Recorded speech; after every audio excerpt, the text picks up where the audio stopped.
There are certain occasions when I check out, for instance, a horror classic or a thriller classic, sometimes recommended, sometimes just a known one. You can think of movies like that, of course. You've got the obvious ones like The Thing or Alien or various others, Texas Chainsaw, Psycho, these movies which are very deliberately and deservedly benchmarks.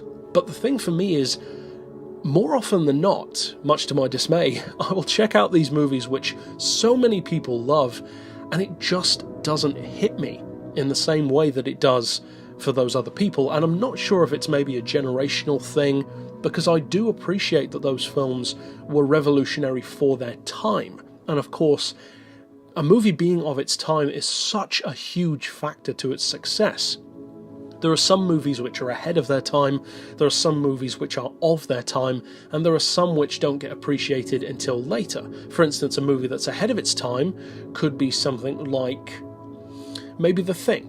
For instance, the effects were of the 80s, but they were actually way better than pretty much anything else in the 80s. Whereas then you have a movie of its time, which could be something like, what would you say, maybe, as a random pick, World War Z. It uses the advantages of its time in terms of CGI to correctly use hordes of zombies. It's modern day, it uses modern tech, it feels of its time. Then you get movies which are not really appreciated fully until later, such as Blade Runner, for instance, which was a failure at the time, even the new one was as well, but they're becoming more fan favourites because people love them later on, almost like they were perhaps a bit too early for their time, ironically. Now for me, when I check out those movies, I can sometimes love them. For instance, I love Blade Runner 2049, I actually don't like the original that much, I find it to be very overhyped. I like it, kind of, but I don't love it, nowhere near. Whereas others, I do love them. Now this movie, Don't Look Now, it's a movie which, when I did a quick Google search, has such a high rating that it shocked me. Because, spoiler alert, my rating is nowhere near as high as what many of these other sites like eBert or IMDb or various other sites give it. They really do rate it much, much higher. Now, I'm not faulting them for that, and this is something which I want to make very clear, because there are certain movies where I really do feel like it's something that I'm not appreciating. And I know that's a cliched thing, usually that I wouldn't say, but that somebody in the audience would say, oh, you just don't get it, it's too clever for you. On certain occasions, I actually don't mind necessarily admitting that. And to me, with certain films, it's not so much about being intelligent enough to get it. There are just certain movies which you have to have the right life experience to understand, maybe be in a certain type of relationship, or have a child of your own, or a particular job, or something happen to you. Of course, we all bring our own life into any movie that we watch, and that, to some degree at least, helps us enjoy it more or less. That's one of the main points and one of the main pillars of good and bad cinema. So I can completely understand that people will love Don't Look Now. For me personally, I found it to be a very interesting film, and one which I'm not even sure if I like it or not, because we'll get to the scores in a little while, but for those who maybe haven't checked out the film, and it took me quite some time to check it out, this is a movie which came out at a similar time to certain other, you could say iconic, very deservedly so, but still almost more obscure.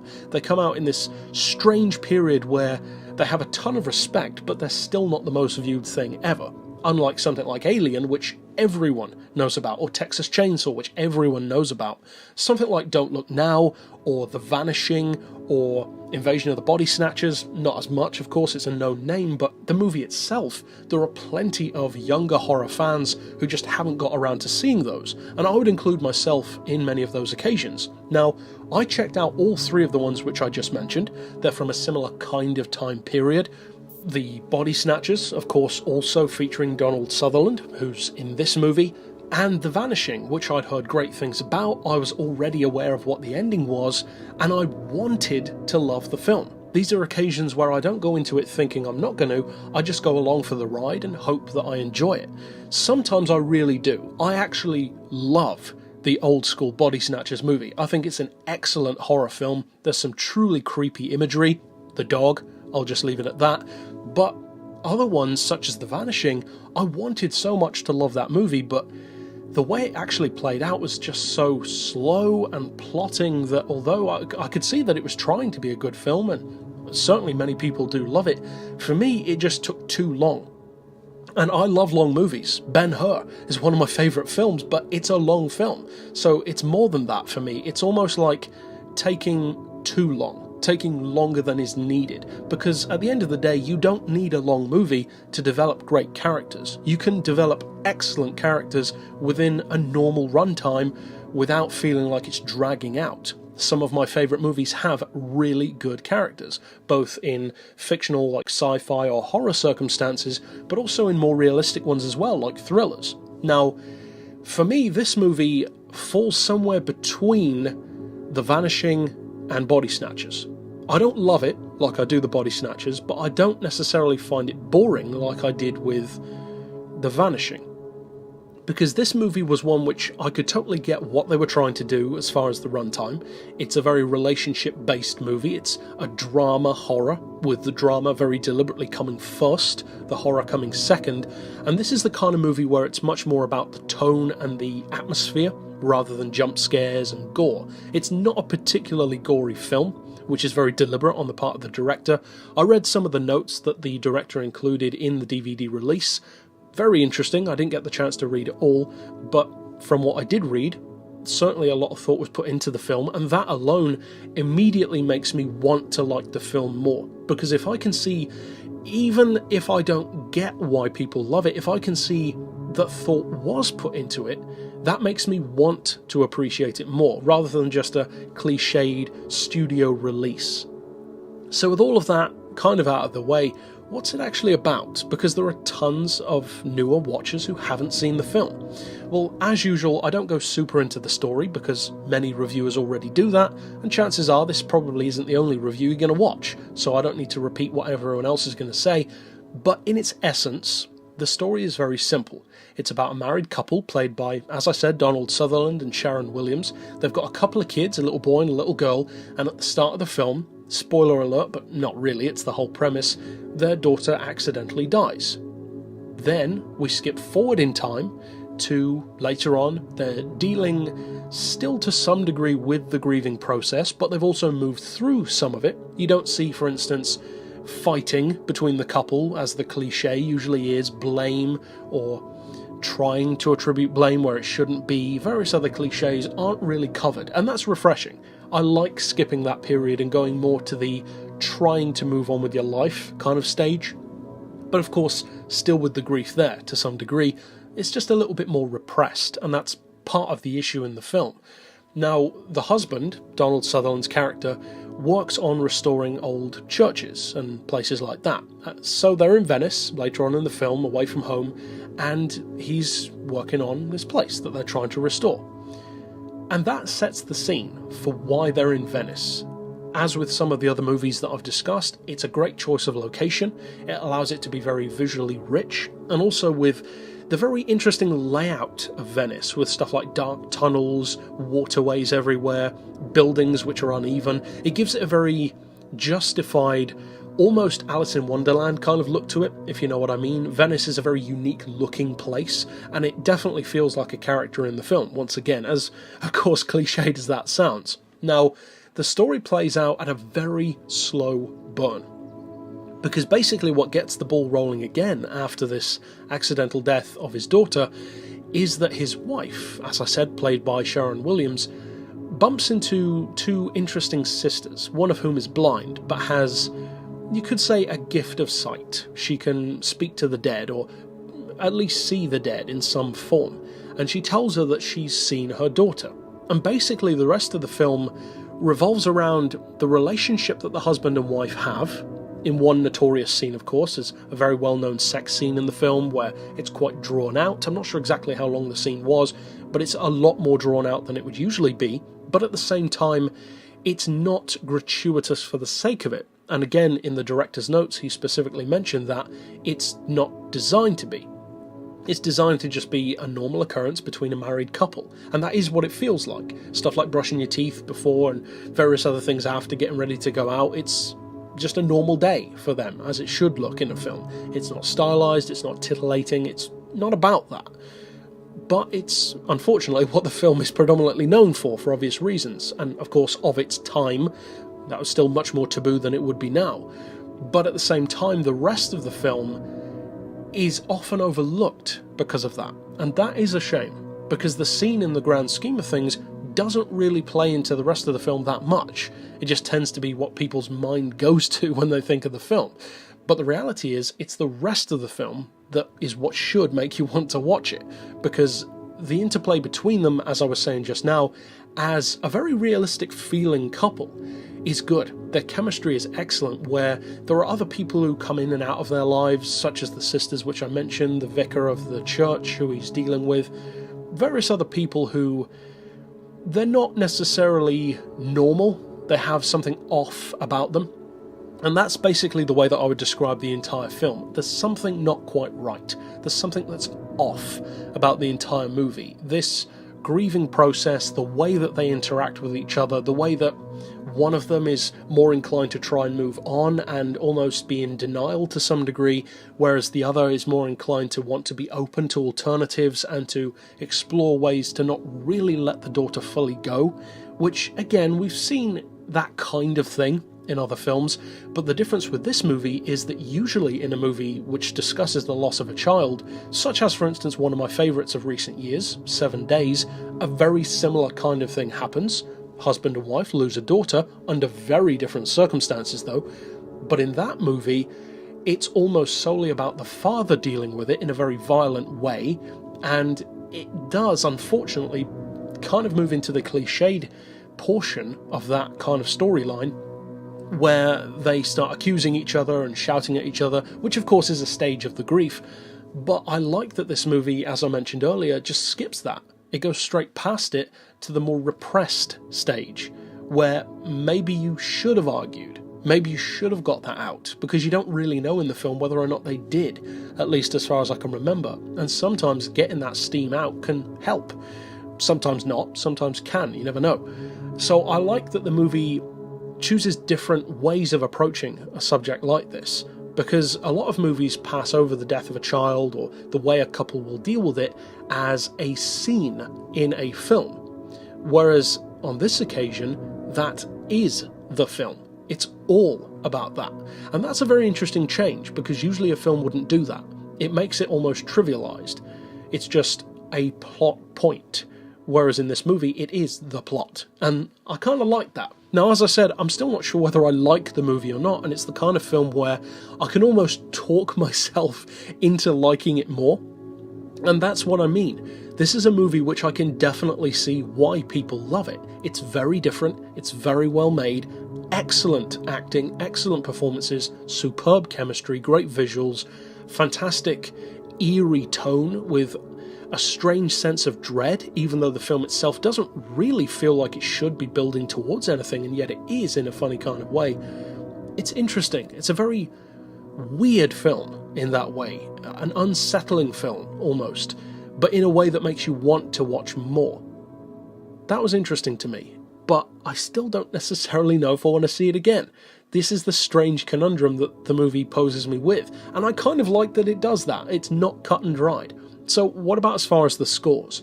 Well, as I said, my scores are nowhere near as high as many on the net are. Roger Ebert, for instance, gave it a 4 out of 4, which he rarely does. Amazon, for instance, gives it 4.1 out of 5. IMDb, 7.3 out of 10. They're very respectable scores, and they're all higher than mine. So what am I going to give it? Well, first of all, we have the story and the plot. Now, the story is one which, as I said, it almost extends a moment in a usual film into the plot of this entire film. And for that, I think it's pretty good, because it gives it almost the emotional weight that it should have, rather than trivializing it. So from that point of view, I really liked it. At the same time, though, it did start to feel a bit overlong to me. There were some scenes that felt too drawn out, or maybe they just weren't needed at all. Because the thing is, when you have a movie that's entirely about two people's relationship, you don't need to draw scenes out. You've got the whole film, literally, to show their chemistry.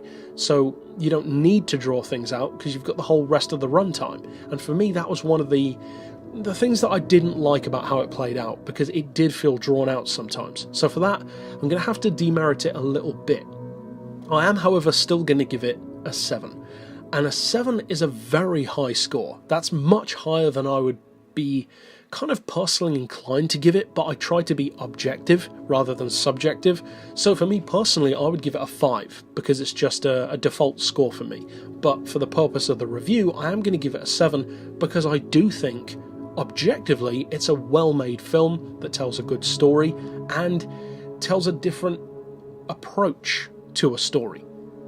So for that, I think it is good, and it's definitely well made. As far as the characters go, again, I'm going to give it a 7, and that's for me personally and objectively, because they're really good.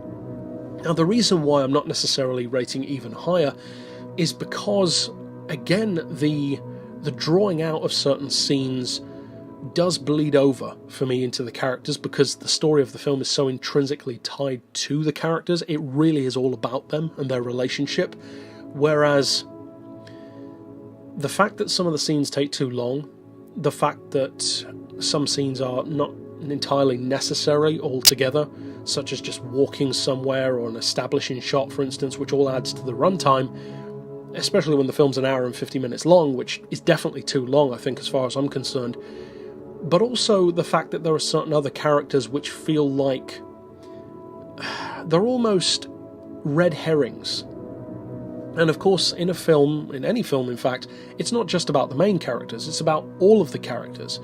And for me, some of those red herring side characters, they, kind of anti-spoiler alert, they don't really go anywhere. They don't really produce any significant point in the story. And that's kind of weird to me. Maybe I just missed something in the subtext there, but to me, it just detracted from the main couple sometimes. And the time spent on those characters could have just been spent on the main two instead, if you really want to have those kind of establishing scenes and drawn out shots. As far as the visuals, speaking of drawn out shots and establishing, I'm going to give it a 6.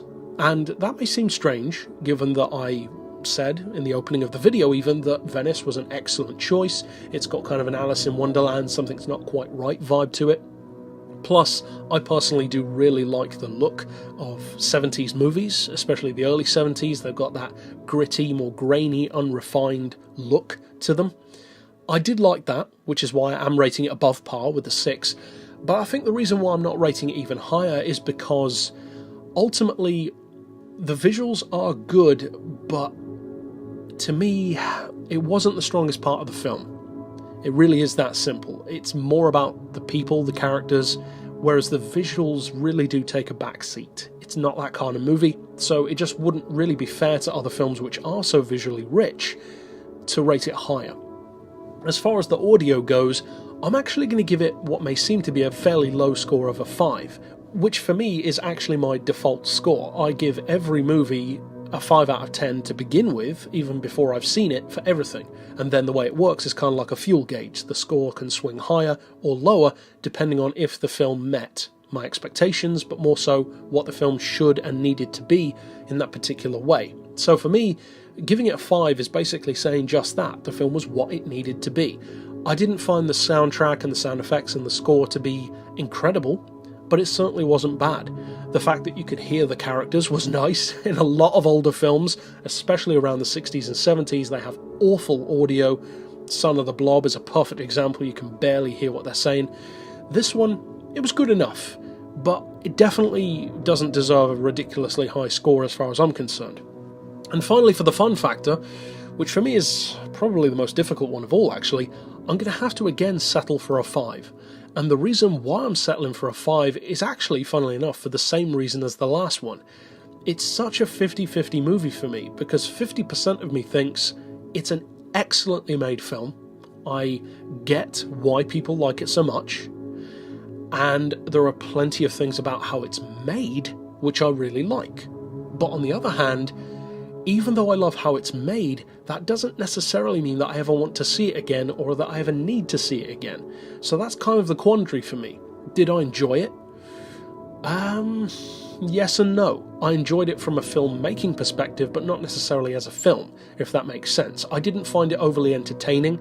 I didn't find it overly necessarily powerful, and again, that ties into what I said earlier. bring in your own life experiences. For me, for instance, I've never had a kid, don't plan to, so it's just a layer of the film that of course I don't get. So for me, I'm going to give it a 5 out of 10. I feel that that's pretty much where it has to be for me. And overall that means that I'm giving it a score of all 5 categories combined of 3 out of 5. So not a bad score by any means. My default score for any movie, as I said, is 2.5 out of 5, so it is well above that.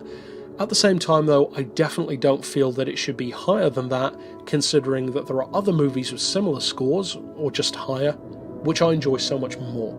So for me, this is a movie which is quite rare on the channel, where I respect it, I can see why people love it, I think it's very well made, and I like what it was trying to do, but what it was trying to do just so happens to not appeal to me, especially for rewatching.